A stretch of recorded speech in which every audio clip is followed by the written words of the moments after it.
Om Swastiastu, Assalamualaikum warahmatullahi wabarakatuh, Shalom, salam namo buddhaya, salam harmoni. Di sini kami akan menjelaskan tentang shorting, tepatnya pada insertion short dan quick short. Pertama-tama, perkenalkan nama saya Gusti Nyoman Satya Sudarsan dengan NIM 221510140 dan teman saya yaitu Leonardo Francisus Sitanggang dengan NIM 221510107. Baik, di sini saya akan menjelaskan insertion sort. Insertion sort merupakan teknik pengurutan dari nilai yang terkecil sampai dengan nilai yang terbesar dengan cara menyisipkan atau memasukkan setiap elemen secara berulang-ulang ke tempatnya yang benar. Langsung masuk ke ilustrasinya. Misalkan kita memiliki array berikut yaitu 3, 7, 5, 11, 9, dan 1. Langkah yang pertama yaitu kita masuk ke posisi yang kedua yaitu angka 7. Di sini kita melakukan pengecekan dan bandingkan dengan angka yang berada di atasnya. Bandingkan apakah 7 lebih besar atau lebih kecil dari angka 3. Di sini hasilnya yaitu 7 lebih besar dari angka 3 sehingga posisinya tetap sama berada di bawah angka 3. Masuk langkah yang kedua yaitu kita melakukan pengecekan pada posisi yang ketiga yaitu angka 5. Sama seperti yang tadi kita bandingkan dengan angka yang berada di atasnya yaitu angka 7. Apakah angka 5 ini lebih besar atau lebih kecil dari angka 7? Hasilnya yaitu angka 5 lebih kecil dari angka 7 sehingga angka 5 berada di atas 7. Kita melakukan pengecekan lagi dan bandingkan apakah 5 lebih besar dari angka 3 atau lebih kecil dari angka 3. Hasilnya yaitu angka 5 lebih besar dari angka 3 sehingga angka 5 berada di bawah angka 3. Masuk ke langkah yang ketiga, melakukan pengecekan pada angka 11 atau posisi yang keempat. Kita melakukan pengecekan dan bandingkan apakah 11 lebih besar atau lebih kecil dari angka 7. Nah, hasilnya yaitu angka 11 lebih besar dari angka 7. Di sini kita tidak perlu melakukan pengecekan lagi pada angka yang berada di atas 7 yaitu 3 dan 5. Dikarenakan angka 11 sudah lebih besar dari angka 7 dan kita sudah melakukan pengecekannya. Sehingga pasti angka 11 lebih besar dari angka yang berada di atas 7. Masuk ke langkah yang keempat. Kita melakukan pengecekan pada angka 9 yaitu posisi ke-5. Kita lakukan pengecekan dan bandingkan apakah 9 lebih besar atau lebih kecil dari 11.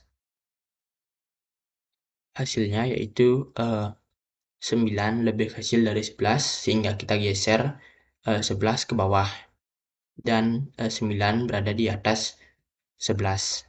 Kita melakukan pengecekan lagi pada angka 7 dan 9. Apakah angka 9 ini lebih besar atau lebih kecil dari 7? Nah, di sini hasilnya yaitu angka 9 lebih besar dari angka 7. Kita tidak perlu melakukan pengecekan lagi pada angka yang berada di atas 7. Dikarenakan angka 9 sudah lebih besar dari 7, sehingga angka yang berada di atas 7 pasti lebih kecil dari angka 9. Masuk ke langkah yang kelima. Kita melakukan pengecekan pada posisi posisi yang terakhir yaitu angka 1.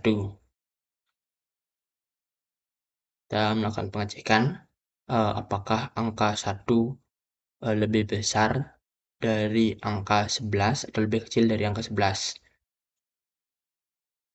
Dikarenakan angka 1 merupakan lebih kecil dari angka 11, kita pindahkan angka 1 ke atas dan kita geser angka 11 agar berada di bawah angka 1. Nah, di sini kita melakukan pengecekan juga ke angka 9. Apakah angka 1 lebih besar atau lebih kecil dari angka 9? Jika lebih besar, maka berada di atas 9. Sama seperti yang tadi, kita harus melakukan pengecekan pada angka 7. Apakah angka 1 ini lebih besar dari angka 7 atau lebih kecil? Jika lebih kecil, berada di atas 7. Lagi kita melakukan pengecekan pada angka 5 dan 3. Apakah angka 1 ini lebih besar atau lebih kecil dari angka 5 dan 3. Sehingga hasilnya itu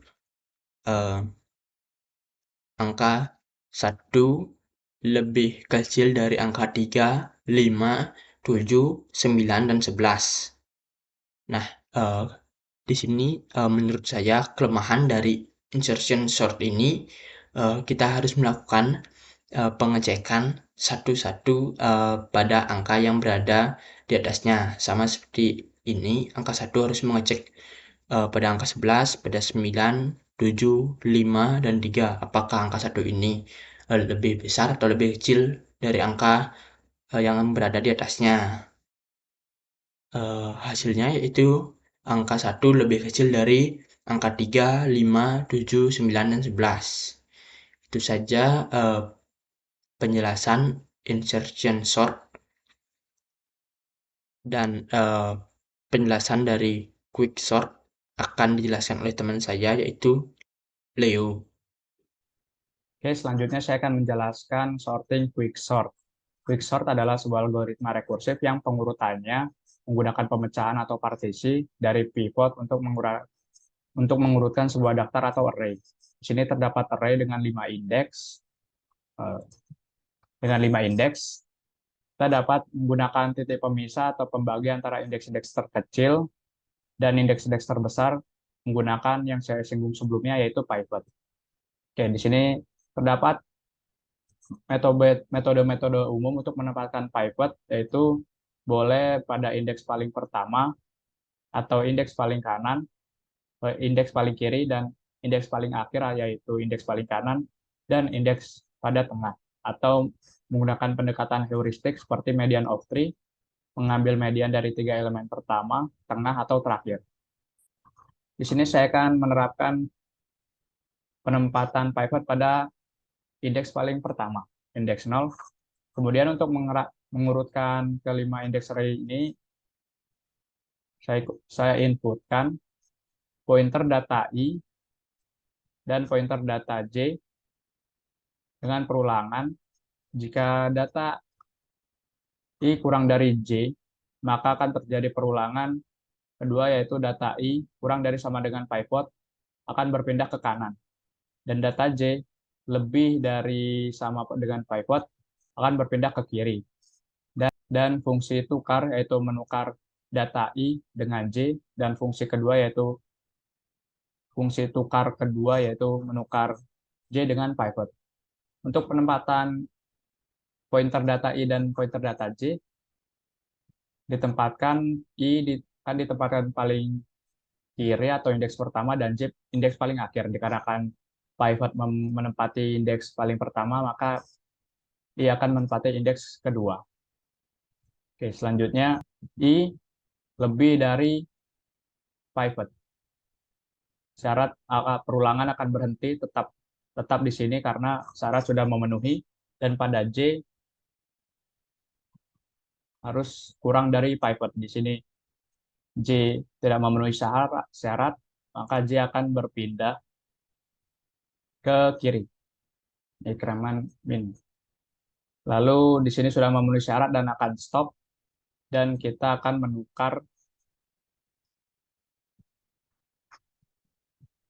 kedua pointer tersebut dengan fungsi tukar data pointer I dengan data pointer J. Kedua adalah karena pengurutan kedua, karena I sudah menunjuk pada indeks kedua, maka selanjutnya akan menunjuk ke indeks ketiga. Dan J, I tidak kurang dari pivot, maka syarat tidak terpenuhi dan akan berpindah ke kanan. Dan selanjutnya dikarenakan dikarenakan data pointer J sebelumnya menunjuk pada indeks 0, 1, 2, 3, 4, indeks keempat, maka akan berpindah ke kiri dan menunjuk indeks ketiga. Dan perulangan tidak memenuhi syarat dikarenakan pointer data J lebih dari sama dengan pivot, maka akan berpindah ke kiri dan memenuhi syarat atau bernilai true dikarenakan kurang dari sama dengan pivot. Dan selanjutnya dengan fungsi tukar, yaitu menukar pointer data J dengan pointer data pivot. Oke. Selanjutnya dikarenakan pivot sudah menempati di tengah, kita akan mempartisi menjadi dua bagian. Dikarenakan bagian kiri sudah memenuhi syarat, yaitu bagian terkecil, dan bagian kanan bagian terbesar. Jadi kita akan bagi dua menjadi partisi, dan indeks yang tiga sudah menjadi lingkaran, yaitu menjadi pivot.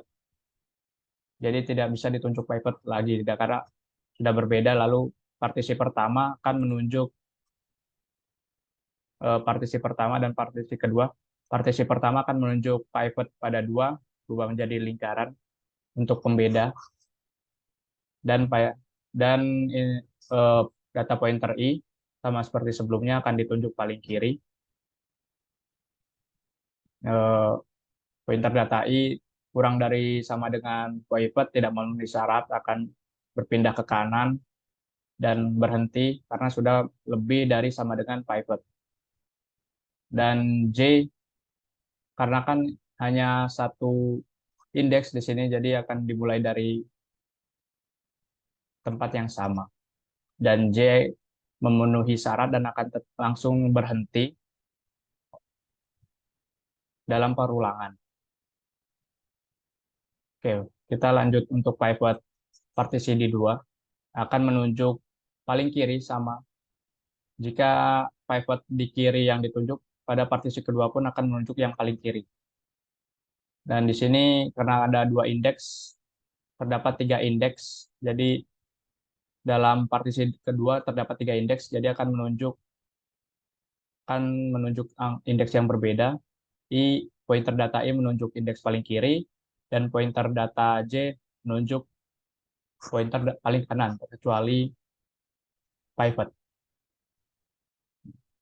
Dikarenakan I lebih dari sama dengan eh, pivot, maka syarat terpenuhi dan tidak akan perulangan, dan dia akan berhenti. Dan pada J lebih dari sama dengan pivot, dia akan berulang ke kiri, akan berpindah ke kiri, dan masih tetap lebih, dia akan berpindah ke pivot. Oke, untuk fungsi pada kedua partisi ini adalah akan menukar pivot dengan pointer data J. Fungsi tukar pointer data J dengan pivot. Oke, yang pertama, partisi pertama akan menukar pivot dengan pointer data J. Dan pada partisi kedua, pointer eh, pivot akan menukar dirinya sendiri, sehingga tidak ada perubahan. Dan sekarang data sudah terurut. Baik, sekian presentasi dari kelompok kami. Saya tutup dengan Paramasanti. Om Santi Santi Santi Om. Wassalamualaikum warahmatullahi wabarakatuh. Shalom, namo buddhaya, dan salam harmoni.